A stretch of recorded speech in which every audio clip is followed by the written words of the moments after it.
All right, good afternoon, everyone. This morning, the special representative for the Secretary General in Colombia, Carlos Ruiz Massieu, briefed Security Council members on the latest developments in the country. He said that over the past few months, Colombians took part in a hard-fought political campaign leading to the election of their new president, Gustavo Petro, and reiterated the Secretary General's encouragement over these mostly peaceful elections. He noted that the recent electoral outcomes increasingly reflect the diversity of the country's vibrant society, which will include the largest ever share of women, close to 30% of lawmakers. Mr. Ruiz Massieu said that while there are reasons for encouragement, violence continues against communities, leaders, and former combatants, and he called for their security to be guaranteed through the peace agreement. Also briefing the council was Father Francisco de Rou, president of Colombia's Truth Commission, who met with the Secretary General yesterday. You'll have seen that we issued a readout of their meeting. Both Mr. Ruiz Massieu and Father de Rou are our guests today and will brief you after I'm done. The Secretary General is currently on annual leave, but he spoke to you yesterday following the news out of the talks in Istanbul, in which he said that we have seen a critical step forward to ensuring the safe and secure export of Ukrainian food products through the Black Sea. In a world darkened by global crises, he said, we have a ray of hope. More technical work will be needed to materialize progress in Istanbul, he said, but the momentum is clear. He said that the discussions in Istanbul were an important and substantive step on the way to a comprehensive agreement. The hopeful news from Istanbul shows the importance of dialogue, he said. In response to questions, the Secretary General said that we do not know when a formal deal will be finalized, but he added that he stands ready to interrupt his holidays and go to Istanbul if that is the case. Further on Ukraine, our humanitarian colleagues tell us that this morning, an attack on the city of Vinnytsia has killed nearly 20 civilians and injured more than 50 others. This is according to authorities and health workers. Also, in the past 24 hours, strikes have resulted in casualties and damaged civilian infrastructure in Zaporizhia, Mykolaiv, and several parts of Donetsk Oblast. Hostilities have destroyed critical infrastructure, leaving millions of people without access to health services, water, electricity, and gas supplies. In Mariupol, people have limited access to drinking water with only 5 liters per person every week, according to Ukrainian authorities. The World Health Organization has warned about the high risk of cholera in the city, although no cases have been reported to date. Across Ukraine, nearly 800 settlements have no electricity, and more than 230,000 families, businesses, and others have no gas supplies. Donetsk Oblast is the worst affected, according to authorities. In a tweet, the Secretary General said that he continues to follow the situation in Sri Lanka very closely. He said that it is important that the root causes of the conflict and protesters' grievances are addressed. The Secretary General urges all party leaders to embrace the spirit of compromise for a peaceful and democratic transition. Meanwhile, our UN team in Sri Lanka, under the leadership of Resident Coordinator Hannah Singer, reports that the crisis is affecting food security, agriculture, livelihoods, and access to health services. As outlined in the 4-month Humanitarian Needs Priority Plan released last month, our humanitarian country team estimates that nearly 5.7 million people are in need of life-saving assistance. To date, only 15% of the more than $47 million requested under the plan to support more than 1.5 million vulnerable people through September has been received. In Panama, our team, led by Resident Coordinator Christian Monduate, issued a statement on the strikes and protests currently taking place in the country, urging the government and different actors to find consensus to restore calm and order. The closure of main roads connecting the country has affected the population's basic needs, and our team is calling for these roads to be kept open to guarantee access to food, health, education, humanitarian services, and other vital needs of the people. We reiterate our commitment to support the country's ongoing work to find inclusive, participatory, and peaceful solutions to the situation. The UN Conference on Trade and Development, better known as UNCTAD, has published its report on economic development in Africa today. The report calls on African countries to diversify their exports to survive economic shocks from the global crises, such as the COVID-19 pandemic and the war in Ukraine. UNCTAD says that despite decades-long efforts to diversify, 45 out of the continent's 54 countries remain dependent on exports of primary products in the agricultural, mining, and extractive industries. African countries can diversify their economies by boosting exports of high-value services, expanding private businesses' access to financial services, tapping into new financial technologies, and implementing effective policies. The report also underscores the critical role of the private sector, both formal and informal, to diversify and transform Africa's economies. The full report is online. A joint report by the International Labour Organization and the World Health Organization shows that women in the healthcare sector face a larger gender pay gap than in other economic sectors, earning on average 24% less than peers who are men. The report notes that much of the wage gap is unexplained, perhaps due to discrimination towards women, who account for 67% of health and care workers worldwide. The report also finds that wages in the health and care sector tend to be lower overall when compared with other economic sectors. This is consistent with the finding that wages often are lower in economic sectors where women are predominant. ILO and WHO also point out that even with the COVID-19 pandemic and the crucial role played by health and care workers, there were only marginal improvements in pay equality between 2019 and 2020. More information online. The high-level segment of the Economic and Social Council and ministerial segment of the high-level political forum today began with a session focusing on messages from the regions. The ministerial chairs of the regional forums presented the findings and recommendations from the regional forums on sustainable development. There was also a presentation this morning on the recent outcomes of the United Nations Environment Assembly. This morning's session also included voluntary national review presentations by Grenada, Guinea-Bissau, Gabon, who are first-time presenting countries, and Netherlands, a second-time presenter. This afternoon, there will be a ministerial roundtable discussion on accelerating the achievement of the Sustainable Development Goals by 2030.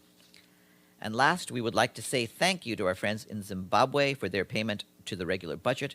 This brings us to 112 member states who have paid their regular budget dues in full. So I'll take some questions. Yes, Philippe.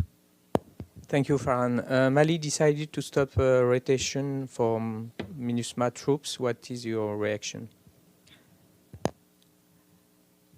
Yes, what I can tell you about that is that the UN mission in Mali, MINUSMA, was informed this morning by the Malian authorities of a coordination meeting to be held between the relevant Malian structures and MINUSMA prior to the planned rotation of contingents. The mission takes note of this communication and stands ready to participate in the discussions without delay. The rotation of contingents is crucially important for the mission's operational effectiveness and the safety and security of personnel. All efforts must be made for an urgent settlement, especially since some of the staff concerned should have been relieved several months ago. MINUSMA uniformed personnel are deployed in Mali in support of efforts to promote lasting peace and security in the country. Yes, James. Follow up on that. I mean, is the Secretary General beginning to get frustrated about all the obstacles that the government in Mali, the unelected government in Mali, seems to be putting in front of the mission?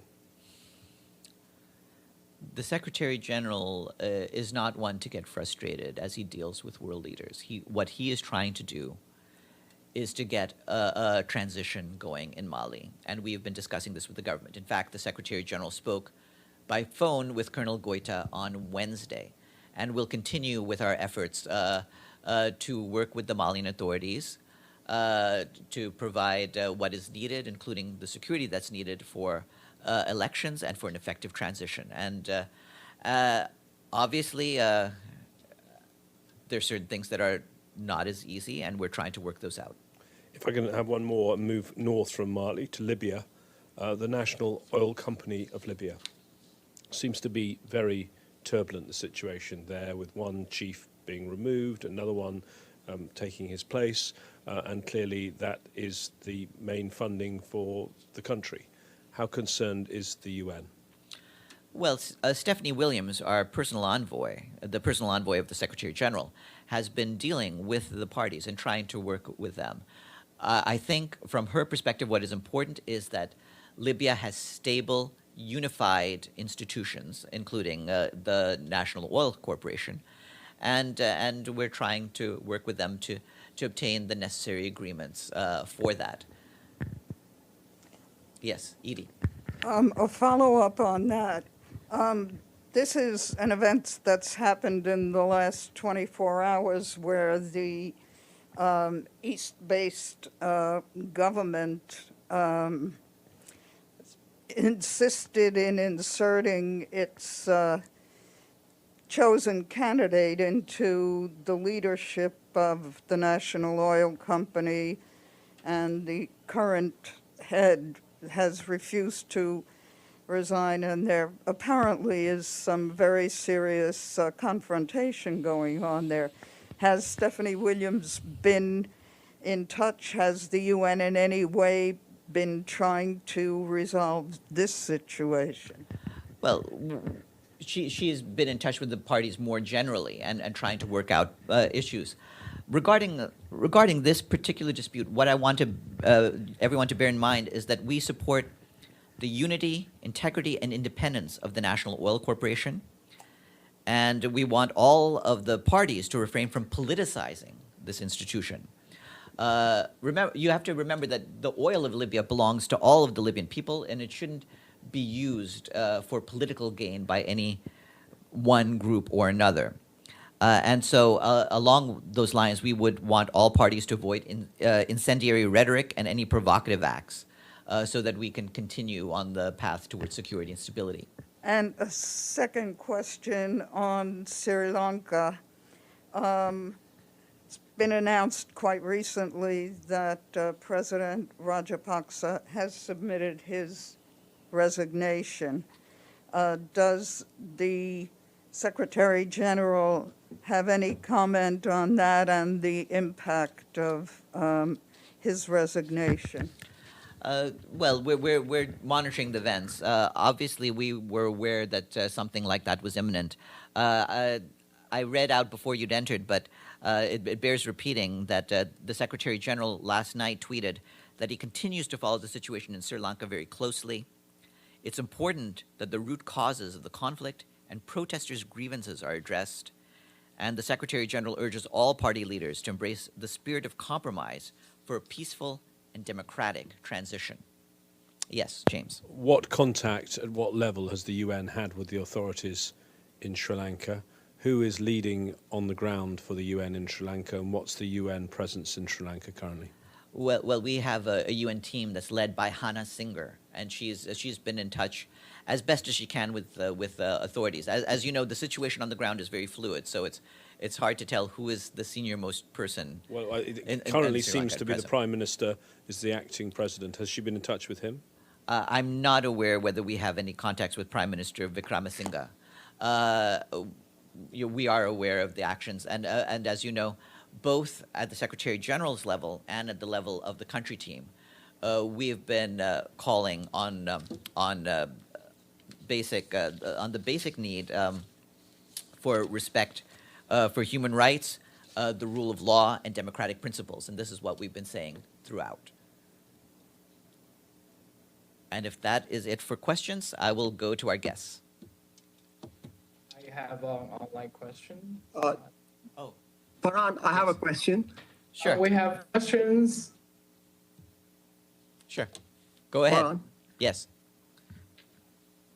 Yes, Arul, I can hear you. Go ahead. yeah. This is regarding the I2U2, the quad of Israel, India, UAE, and the US that was launched today in Jerusalem, with more of an economic focus and also in terms of providing food assistance to other countries. Do you have any comment on that, please? On that, there's no particular comment on this new formation other than to say it's always a good and encouraging sign when different countries work together in terms of cooperative efforts, and we hope that they have a fruitful and cooperative relationship. And with that, let me get our guest. Thank you. Thanks. And oh God, Farhan, I have two questions. Oh, yeah. Sorry. I Yeah, meant to before you ask ask your these question, questions wait. yesterday, but obviously- Before you ask your question, I would ask all of the people in chat, please, if you're going to ask the floor, write to all panelists in chat. If you do not write to all panelists, no one in my office can see that you are asking a question. Okay, with that, go ahead. are. Okay, got it. So two questions. First one, it seems Germany has passed an emergency legislation to restore the coal power plant. Yesterday the Secretary General just asked to end the coal power plant, to end fossil fuel energy. How much? How much do you consider this is a blow to tackle the climate crisis? I don't know whether someone asked you this question or not. Well, I have no specific questions, comment on Germany's policy, but you're aware of the Secretary General's comments on coal. He wants all countries everywhere to break free from coal economies, and ultimately relying on coal is no way to deal with the future. Yes. Your second question.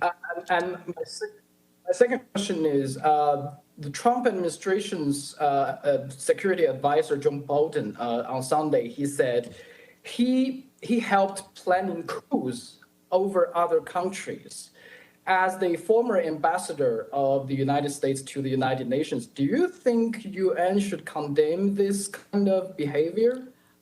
We would have no comment on this. Obviously, as a general rule, of course, we stand against any undemocratic transfer of power in countries.